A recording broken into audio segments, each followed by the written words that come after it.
Bueno, me llamo Sebastián Terrón, estoy en representación del Centro Social Extremeño de Tarragona. He participado en estos 3 días o jornadas de información a través de unos compañeros que han venido de Extremadura,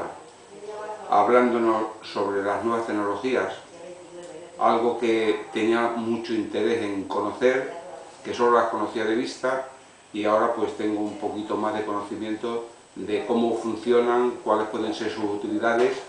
y el provecho que se le pueden sacar. Como participante en una asociación, en este caso extremeña en Cataluña,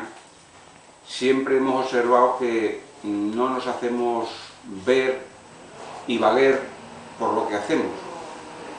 Esa era una de las asignaturas pendientes que siempre hemos observado en la asociación. Con estas herramientas de las cuales nos han intentado formar e hemos intentado captar las mejores ideas, creemos que tenemos la oportunidad